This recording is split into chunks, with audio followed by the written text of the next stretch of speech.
Social media पर एक खबरें प्रचलित हो रही है और टीवी अखबार दिखा रहा है। आरएसएस प्रमुख मोहन भागवत जो ब्राह्मण हैं वो जाके अशरफ मुसलमान से मिले हैं, एक मौलवी से मिले हैं। बहुत अच्छी बात है। मायावती जी ने एक बड़ा सवाल उठाया है कि सवाल ये है कि आरएसएस प्रमुख तो मौलवी से मिल रहे हैं, लेकिन मुसलमानों की सुरक्षा कब होगी, उनके घर पर बुलडोजर कब रुकेगा, उनकी मॉब लिंचिंग कब रुकेगी, उनके ऊपर एनआईए की जांच कब रुकेगी, उनकी गिरफ्तारी कब रुकेगी। नमस्कार, मैं शंभू कुमार सिंह और आप देख रहे हैं नेशनल दस्तक। हम लोग यही तो चाहते हैं, इस देश का लोग भारतीय बने, जाति और धर्म की लड़ाई समाप्त हो। लेकिन सवाल है जो कहीं ना कहीं उठता है। आप सोचिए, इस देश में वोटिंग पैटर्न क्या है और आरएसएस क्यों मुसलमानों से मिल रही है, क्या है उसकी प्लानिंग, बड़ा एजेंडा है उसका 2024 के लिए। आप सोचिए, नीतीश कुमार ने पाला बदला है, ओवैसी और मायावती एक बड़ी फैक्टर है। होगा क्या? आरएसएस की लगातार कोशिश है कि मुसलमानों को अलग थलग किया जाए, मुसलमानों को जानबूझकर प्रताड़ित किया जाता है, पीएफआई के नेताओं को गिरफ्तार किया जाता है। उमर खालिद, खालिद सैफी, मिरान हैदर, शर्जिल इमाम गिरफ्तार हैं। सवाल है कि आरएसएस प्रमुख इनकी जमानत कब करवाएंगे।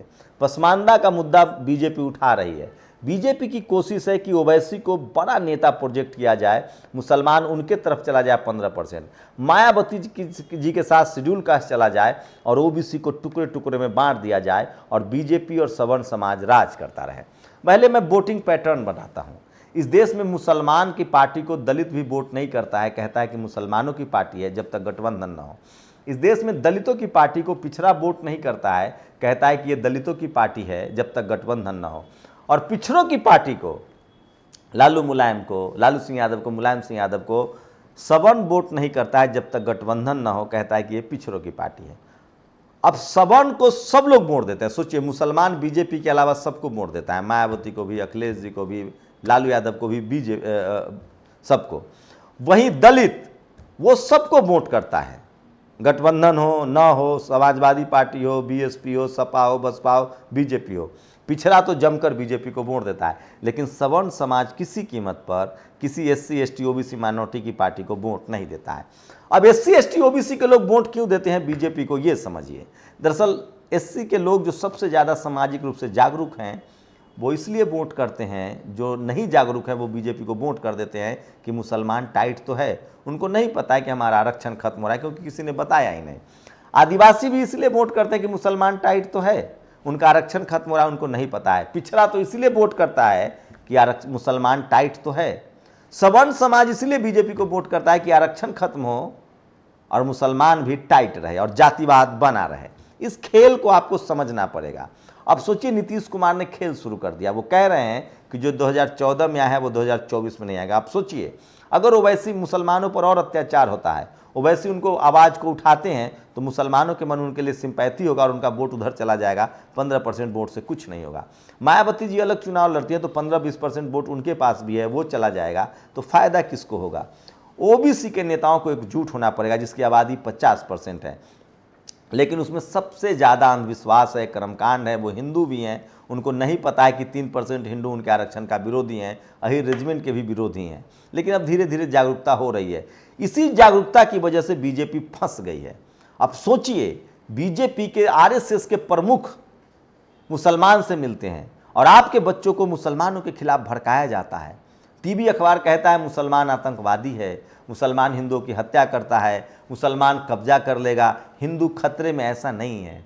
दरअसल इस देश में रिजर्वेशन खतरे में है, संविधान खतरे में है, 90% हिंदुओं का अधिकार खतरे में है। इस देश में जातिवाद अब खतरे में है, इस देश में मनुवाद खतरे में है और इसी को बचाने की ये कोशिश है। इसलिए आपको समझना पड़ेगा कि आप किसी भी तरह के सांप्रदायिक दंगे में शामिल ना हो, किसी भी तरह के जातिवादी दंगे में शामिल ना हो, हिंसा में शामिल ना हो।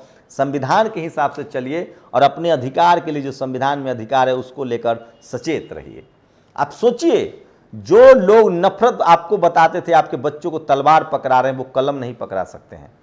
जो लोग आपको कावड़ दे सकते हैं, पैर धो सकते हैं, फूल की बारिश कर सकते हैं, वो आपको रिजर्वेशन नहीं दे रहे हैं। लॉ की कॉलेज में पढ़ाई नहीं, एडमिशन नहीं है, तमाम स्कूल कॉलेज यूनिवर्सिटी बंद कर रहे हैं। तो ये समझना पड़ेगा। 90% पसमानदा मुसलमान भी इस बात को समझ रहा है। ये जो कुछ जो है ना, कुछ लोग जो धार्मिक गुरु हैं, इनका खेल चल रहा है। धर्म के नाम पर देश को उलझा दो। उसमें कुछ मौलाना भी शामिल हैं, कुछ पुजारी भी शामिल हैं। तो ये समझना पड़ेगा SC ST OBC और माइनॉरिटी के 90% पसमानदा मुसलमानों को। और सोचिए, हम लोग तो चाहते हैं कि जाति धर्म की लड़ाई खत्म हो। इस देश में संविधान के हिसाब से सबको बराबर का हक मिले। आपको क्या लगता है RSS प्रमुख का मुसलमानों से मिलने की क्या वजह है? वजह जो भी हो, लेकिन ये अच्छा कदम है। मुसलमानों से मिलना चाहिए, मुसलमानों को भी मिलना चाहिए। लेकिन सवाल यही है कि मुसलमानों पर हत्याएं कब रुकेंगी? सबसे ज़्यादा इस देश में, सोचिए, जो लोग आपको कहता है कि मुसलमान आतंकवादी, उनसे पूछिए कि 34,000 हत्याएं जाति के नाम पर होती है, तो सबसे बड़ा आतंकवाद जातिवाद है, मनुवाद है, ब्राह्मणवाद है, जिसके खिलाफ आपको लड़ना पड़ेगा। आप सोचिए, आज ये लोग मिल रहे हैं, अच्छी बात है, इसमें भाईचारा हो। मुगलों के समय में भी ब्राह्मण और मुसलमानों का भाईचारा था, अंग्रेजों से भी पढ़े लिखे सवर्ण समाज का भाईचारा था। इस देश में सांप्रदायिक हिंसा तब शुरू हुआ जब सवर्ण हिंदू कम संख्या में हो गए और वोट की संख्या बहुजनों के पास आ गई, आरक्षण मिल गया। इसलिए मैं कह रहा हूं कि SC ST OBC माइनॉरिटी के लोगों को सचेत होना चाहिए, जिनको रिजर्व कैटेगरी में आते हैं उनको सचेत होना चाहिए, और इस तरह के राजनीतिक सगुफों से बचना चाहिए। लगातार ओवैसी जी को अलग खड़ा किया जा रहा है, मायावती जी को अलग किया जा रहा है, अखिलेश को अलग किया जा रहा है। चाहते हैं कि आपस में लड़ते रहें और वो सत्ता की मलाई खाते रहें। सवाल है कि मोहन भागवत शर्जील इमाम पर बोलेंगे, सवाल है कि मोहन भागवत उमर खालिद पर बोलेंगे, खालिद सैफी पर बोलेंगे। एक इमाम साहब ने तो यहाँ तक कह दिया कि ये राष्ट्रपिता हैं। इतनी भी चापलूसी ठीक नहीं है। मोहन भागवत जी से सवाल पूछा जाना चाहिए कि इस देश में 90-95% मुसलमानों के घर पर ही बुलडोजर क्यों चल रहा है? इस देश में मुसलमान ही आतंक के आरोप में क्यों गिरफ्तार हो रहे हैं? ये वो तमाम सवाल हैं। इस देश में मुस्लिमों के संगठनों को ही क्यों बैन कर दिया जाता है? इस देश में मुसलमानों को ही शक की निगाह से क्यों देखा जाता है? CA NRC पर उनकी क्या राय है?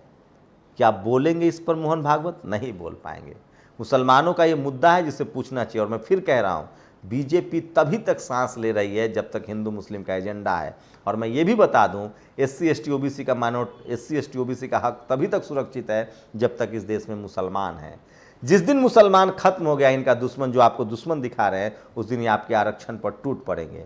लेकिन मैं ये भी कह रहा हूँ कि 3% सवर्ण हिंदू 90% हिंदुओं के अधिकार के खिलाफ है, और वही मुसलमानों का डर दिखाकर आपको नचाता है। सोचिए, आप अपने स्कूल, अस्पताल, सड़क, इसके मुद्दे उठाइए, पढ़ाई लिखाई, रोजगार, इसके मुद्दे उठाइए, तभी देश मजबूत होगा। धर्म की राजनीति से 90% बहुजनों को निकलना पड़ेगा। पढ़ाई लिखाई, दवाई की राजनीति करनी पड़ेगी। और ये RSS की स्ट्रैटेजी को समझिए, वो भाईचारा नहीं कर रहा है, वो दरअसल मुसलमानों को फंसा रहा है। मुस्लिम समाज को आज डराया जा रहा है, धमकाया जा रहा है। 90% मुसलमान OBC कैटेगरी में है। आज उनके युवाओं को जेल में डाला जा रहा है। PFI पर कार्रवाई हो रही है, वो मदरसों पर कार्रवाई हो रही है, मदरसों की जांच हो रही है। किसी ने अच्छा तंज किया है कि RSS प्रमुख गए मस्जिद, ये बड़ी खबर नहीं है। वो मस्जिद से वापस आ गए, ये भी बड़ी खबर नहीं है। सवाल ये है कि मस्जिद कैसे बची रह गई।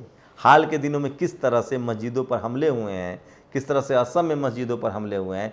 ये भाईचारा नहीं है, भाईचारा होनी चाहिए। ये दरअसल मुद्दा दिया जा रहा है हिंदू मुस्लिम का, नया नया सगुफा है, उसी में PFI भी एक मुद्दा है।